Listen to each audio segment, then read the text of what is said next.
kind of in shock, really. I thought, nothing like this has ever happened at Cummins. So, you know, I didn't know. I just didn't know what to think, really.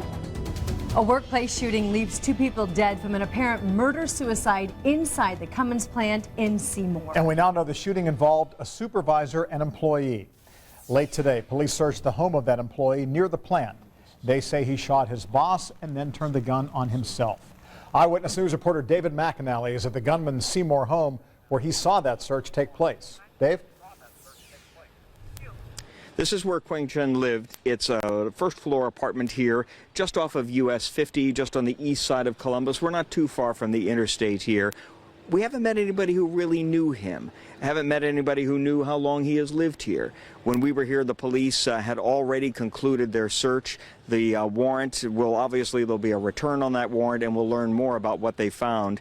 What one resident told us was that he was surprised. He looked out the window. He saw state police cars. He saw the sheriff's department, local police, SWAT. And he says behind some of the trees here in the parking lot, there were SWAT officers with their rifles pulled. And he said it was a very scary situation and just really hard to understand in a neighborhood like this where he says everybody's friendly, everybody's quiet. Back to you. Thank you. David McAnally reporting tonight. Cummins workers were sent home after that shooting, and the plant was evacuated. Eyewitness News reporter Rich Van White continues our coverage tonight with what some of those workers saw and heard. Rich? John, people here are shaken. I spoke with several of them. They say they drill, they prepare, they train for events like this. When the alarms went off inside the facility, they got the warnings. They felt as if they were running for their lives.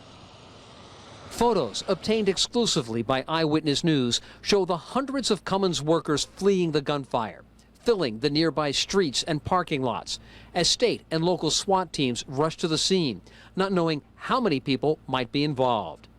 When the warning sounded, Elijah Brown was on the factory floor. It was a very tragic moment. I didn't know if it was like a terrorist attack or anything like that.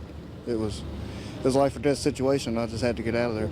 About 8:45 this morning, a second-floor office area rattled with the sound of gunfire. Jan Poole was close enough to feel it.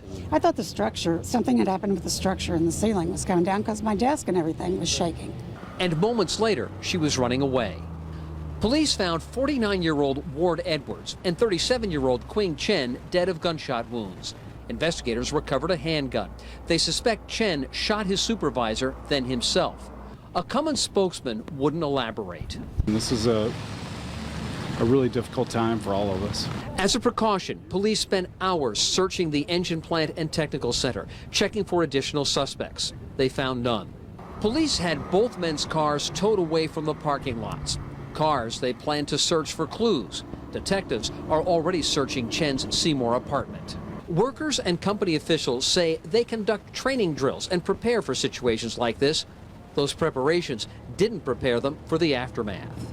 You do not expect to see this sort of stuff in your company on your local doorstep, so it's very surprising and scary. Cummins products are manufactured and sold around the world.